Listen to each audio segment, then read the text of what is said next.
Saya percaya semua orang telah dibenarkan masuk dari bilik penunggu.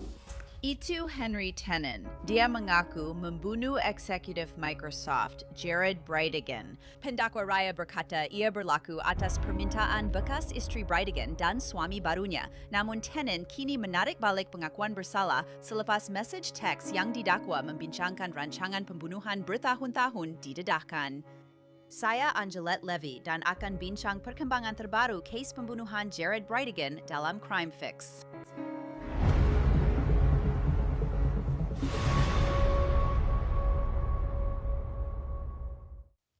Lebih 4 tahun berlalu sejak Jared Bridegan ditembak mati di Jacksonville Beach, Florida. Pada Ogos ini, bekas istrinya Shanna Gardner dan suami terpisahnya Mario Fernandez Saldana akan dibicarakan atas tuduhan berkomplot membunuh Jared. Apabila perbicaraan bermula, kini terdapat tertuduh bersama ketiga, yaitu Henry Tenen. Tenen, bekas penyewa Fernandez Saldana, mengaku dalam perjanjian pengakuan bersalah bahawa dia menembak dan membunuh Bridegan atas upahan. Tenen mengaku bersalah atas pembunuhan darjah kedua dan setuju beri keterangan terhadap Gardner dan Saldana, tetapi kini ia tidak akan berlaku. Sebelum saya jelaskan sebab perkara itu takkan berlaku, mari kita ringkaskan kes ini. Shanna Gardner bertemu Jared Bridegan semasa melawat rakan di Florida pada tahun 2009 dan berkahwin setahun kemudian. Semasa mereka berkahwin, kedua-duanya adalah penganut Mormon yang taat, tetapi keadaan mula menjadi tidak baik selepas kembar mereka dilahirkan pada tahun 2013. Tak lama selepas itu, Gardner memfailkan perceraian dan menuntut hak penjagaan penuh anak kembar perempuan mereka. Beberapa tahun kemudian, Jared Bridegan dan Shanna Gardner telah bercerai dan kedua-duanya telah berkahwin semula. Gardner kepada Fernandez Saldana dan Jared kepada Kristen. Pendakwa raya berkata motif Shanna bunuh Jared melibatkan beberapa perkara. Pertama, perceraian mereka dan pengaturan hak penjagaan untuk pasangan kembar itu sangat tegang. Bridegan ingin membesarkan anak-anak perempuan dalam kepercayaan Mormon dan mereka percaya Shanna Gardner boleh mengakses dana amanah jika Jared Bridegan meninggal. Pihak pendakwa raya berkata mereka telah menemui mesej teks lama bertahun-tahun di mana Gardner menyatakan dia berharap Bridegan akan hilang begitu sahaja dan dia serta rakan-rakannya berbual menggunakan kod tentang keinginan mereka supaya Jared mati. Kita melihat mesej teks yang pendakwa sediakan sebagai bukti di mahkamah buat pertama kali. Pertukaran teks antara Shanna dan Kim Jensen ini berlaku pada Mei 2015. Shanna menulis, "Hari saya tidak baik." Kim Jensen membalas, "Jangan anggap hari ini teruk lagi. Saya masih cuba hantar si bodoh ke penjara." Dia berkata, "Jika saya tak boleh buat ke Zerol, penjara adalah pilihan kedua." Ada lagi mesej teks, termasuk dari 2016, di mana pendakwa kata wanita-wanita itu guna kod. Pada 17 Julai 2016, Kimmy menulis kepada Susan Lee bahawa Shanna perlukan lelaki. Susan bertanya, jenis lelaki bagaimana? Kimmy membalas, jenis yang boleh buat seseorang hilang selamanya. Kimmy menambah, kenal tak ahli silap mata? Susan Lee membalas, ahli silap mata? Saya tak kenal. Dia tanya untuk orang bodoh. Kimmy membalas, saya terfikirkan Thomas, LOL. Susan Lee membalas, dia bukan ahli silap mata, tapi saya akan tanya kalau dia kenal sesiapa. Susan berkata, bekas suaminya pasti kenal beberapa orang. Kami pernah dengar dan baca mesej ini. Kini kami lihat dalam penzahiran terbaru, mesej dari 2016. Pendakwa berhujah ini menunjukkan Shanna Gardner memikirkan pembunuhan selama bertahun-tahun. Pada hari sama, satu lagi set message antara Shanna dan Kimmy didedahkan. Shanna menulis, "Saya di gereja, saya hebat," dengan emoji muka serius. Ini tempat kegemaran saya. Kimmy membalas, "Tarik nafas dalam-dalam, semuanya akan baik-baik saja. Saya akan bercakap dengan awak sebaik sahaja awak keluar. Bernafas saja, awak akan lepaskan semua rasa kecewa ini di game nanti." Dan kemudian sebahagian daripada teks itu dipadamkan sebagai penyuntingan dengan alasan siasatan jenayah yang sedang berjalan. Kimmy kemudian menaip, dia benci dia. Kimmy menambah, "Kalau tidak, saya tahu suami Sue kenal orang, LOL." Shanna membalas, "Saya baru fikir giliran seminggu rehat, seminggu jaga adalah idea baik. Saya rasa sangat puas bila membayangkan mengelar leher dia." Mesej teks seterusnya dikaburkan. Ia disunting kerana mungkin mengandungi pengakuan atau maklumat pemberi maklumat. Sekarang, mesej-mesej teks ini adalah dari tahun 2016, iaitu 5,5 tahun sebelum Jared Bridegan dibunuh. Terdapat mesej teks Ogos 2022 beberapa bulan selepas pembunuhan Jared Bridegan, di mana Shayna berkata kepada Kimmy, "Saya tak mahu sesiapa tahu," dan Kimmy membalas, "Saya tak beritahu sesiapa." Pendakwa akan tunjukkan Shayna Gardner sudah lama membenci Jared dan mungkin merancang membunuhnya bertahun-tahun. Namun, apa tindakan pihak pembela? Mereka mungkin kata ini sekadar bekas isteri kecewa meluahkan perasaan kepada rakan dan pendakwa terlalu mentafsir mesej ini.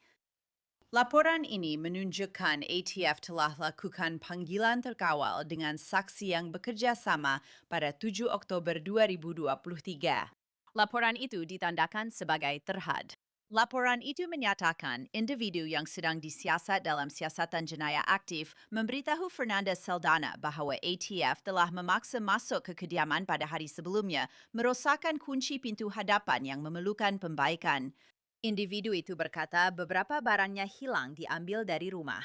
Semasa perbualan itu, individu tersebut memberitahu Fernanda Saldana bahawa mereka sedang mencari sesuatu, kemudian bertanya kepada Fernanda Saldana sama ada dia mempunyai apa-apa di rumah itu. Fernanda Saldana membalas dia tiada apa-apa di rumah itu. Panggilan berlangsung 4 minit 8 saat.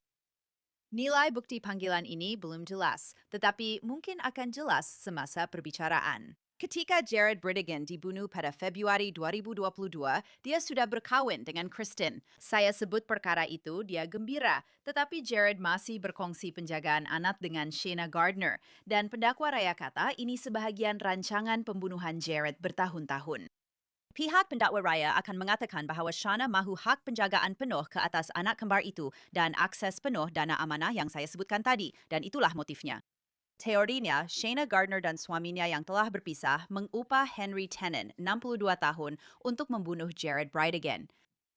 Tenen menyewa dari Fernandez Saldana. Pendakwa raya telah mendedahkan cek Fernandez Saldana kepada Tenen bernilai ribuan dolar. Salah satu daripadanya dilabelkan sebagai Kickstarter. Ia tertulis, "Semoga berjaya" pada bahagian memo. Pada 16 Februari 2022, Jared Bride dibunuh di Jacksonville Beach ketika anak perempuannya yang berumur 2 tahun masih di tempat duduk kereta. Polis melaporkan Bridegan memandu pulang di jalan gelap dan terpencil, Sanctuary Boulevard, bersama anak perempuannya yang berumur 2 tahun. Dia berhenti, menyalakan lampu kecemasan, dan keluar dari kereta untuk alihkan tayar besar di jalan. Pada ketika itu, dia ditembak berkali-kali. Awalnya, pembunuhan Bridegan nampak seperti kejadian rawak, namun beberapa petunjuk seperti tayar di jalan menunjukkan sebaliknya. Rakaman keselamatan menunjukkan truk pickup di lokasi semasa pembunuhan membawa polis Jacksonville Beach kepada Henry Tenen. Polis kemudian mendapati Tenen ialah penyewa Fernandez Saldana. Pendakwa raya berkata Fernandez Saldana akan membayar Tenen $150,000 untuk melakukan pembunuhan itu. 18 bulan selepas pembunuhan itu, juri besar telah mendakwa Gardner dan Fernandez Saldana atas peranan mereka dalam rancangan ini. 30-26. Mereka sedang berada di pintu depan sekarang. Pada 17 Agustus 2023, pegawai telah menahan Shayna Gardner di negeri Washington. Ia mengambil masa beberapa minit, tetapi Gardner akhirnya keluar dari rumah itu. Baik. Ia adalah kenderaan putih di belakang sana.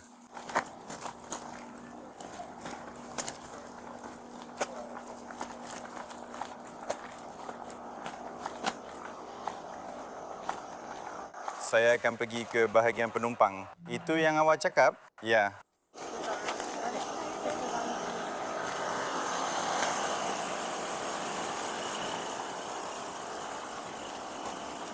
Mari kita berhenti.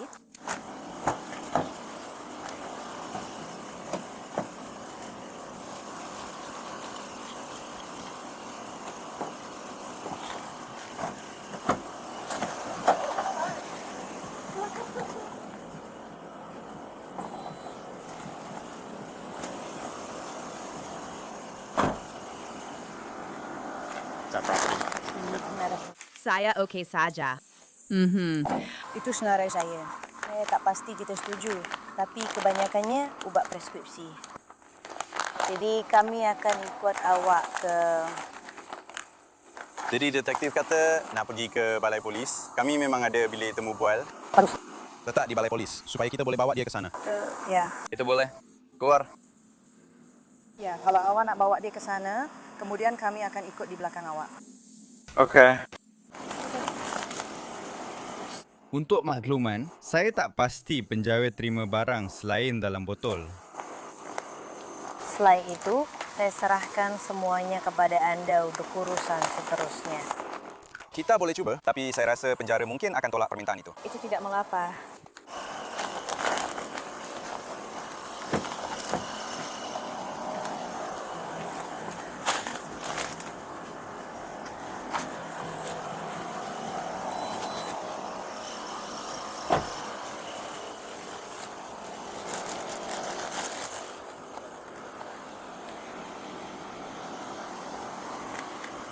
Jarak perjalanan ialah 10.1. Sempurna. Terima kasih. Kau dapat udara di belakang sana? Panas ke di belakang sana? Gardner enggan bercakap dengan pegawai di balai polis. Sekarang kepada Henry Tenen, pembunuh upahan yang pernah mengaku bersalah yang sepatutnya menjadi saksi utama pendakwaan di perbicaraan. Berapa umur anjing awak? 18. Terima kasih, bukan anak anjing. Anjing kecil yang comel. Hai. Tepat setahun sebelumnya, polis sudah jumpa Tenen. Mereka membawanya ke dalam bilik soal siasat dan dia berada di sana untuk masa yang sangat lama, lebih daripada 5 jam. Tapi tahu tak, kita tak boleh kawal apa yang akan berlaku seterusnya. Itu yang kita boleh kawal, Henry. Apa seterusnya? Bagaimana aku mahu dikenal? Bagaimana aku mahu pergi dari dunia ini? Lelaki berprinsip. Lelaki yang buat perkara betul atau sekadar orang bodoh. Sebab itulah kita sedang dipermainkan sekarang sebagai orang yang mudah dipermainkan. Kita bukan orang yang mudah dipermainkan, Henry. Aku tahu kau bukan orang yang mudah dipermainkan. Bila aku cakap hormat, aku memang maksudkannya. Aku beri kau hormat yang sama seperti kau beri aku. Kau dah hormat aku. Aku tak pernah meninggikan suara pada kau. Tapi kau dah meninggikan suara pada aku. Kita memang tak sependapat. Kita tahu kita tak sehaluan. Tapi kita berdua tahu kita boleh capai kata sepakat. Kita berdua tahu itu. Aku kenal kau. Banyak temu bual polis Henry Tenen disunting, mungkin kerana dia mengaku dan kemudian meminta peguam. Tak ada apa lagi yang boleh saya buat. Saya rasa saya tak perlukan peguam. Tenen mengaku bersalah membunuh darjah kedua dan setuju beri keterangan terhadap Gardner dan Fernandez Saldana di mahkamah. Dia akan menjadi saksi utama mereka, tapi sekarang itu tidak akan berlaku lagi. Hai, selamat pagi Yang Arif. Julie Schleich, wakil Encik Tenen. Yang Arif, kami telah memohon pada Jumaat untuk menarik balik pengakuan bersalah beliau dan mahkamah menangguhkan kes ini pagi ini atas permintaan pendakwaan sepanjang minggu. Mahkamah juga sempat mendengar perkara tersebut. Baik. Henry Tenen telah menarik balik pengakuan bersalahnya. Dia mengambil risiko dan akan dibicarakan. Pada hari Jumaat, kami telah memfailkan permohonan ini untuk menarik balik pengakuan mengikut 3.170 subsection F. Dan secara khusus, kami meminta mahkamah ini menggunakan budi bicara dan membenarkan Encik Tenen untuk dibicarakan berdasarkan merit dalam kesnya. Yang Arif, kami tidak menuduh salah laku. Kami hanya meminta mahkamah menggunakan budi bicara yang ada kerana Encik Tenen belum dijatuhkan hukuman untuk menetapkan kes ini dibicarakan dan meneruskannya ke perbicaraan. Apa maksud sebab yang munasabah? Kami tidak dapat menyatakan sebabnya. Kami hanya mohon di bawah 3.170 agar mahkamah guna budi bicara benarkan perbicaraan ikut merit. Baik. Pendakwaan tiada bantahan jika mahkamah benarkan permohonan untuk perbicaraan. Pada masa yang sama, pihak pendakwaan tidak memfailkan sebarang permohonan dari perspektif pihak pendakwaan untuk mendapatkan berkaitan persetujuan pengakuan bersalah tertuduh. Pendakwaan tiada bantahan jika mahkamah jatuhkan hukuman sekarang. atau beberapa minggu lagi ke atas tertuduh dan serahkan kepada budi bicara mahkamah. Kami tiada bantahan permohonan itu. Hakim bertanya kepada Henry Tenen apa yang dia mahu lakukan. Jadi apa yang anda mahu? Ringkasnya, anda mahu kekalkan usul anda untuk perbicaraan? Jared balik. Permintaan anda diluluskan. Ya, Tuan. Usul untuk menarik balik diterima. Permohonannya diluluskan. Terima kasih, Henry. Sama-sama. Anda dengar sendiri, dia mahu perbicaraan. Ketiga-tiga tertuduh akan dibicarakan atas tuduhan membunuh Jared Bridegan. Sebuah juri akan memutuskan sama ada terdapat bukti yang cukup untuk mendapati mereka semua bersalah atas konspirasi membunuh Jared Bridegan atau tidak. Kesemua mereka mengaku tidak bersalah dan perbicaraan bermula Ogos. Itu sahaja untuk Crime Fix kali ini. Saya Angelette Levy, terima kasih kerana bersama saya. Saya akan jumpa Anda di sini lagi lain kali.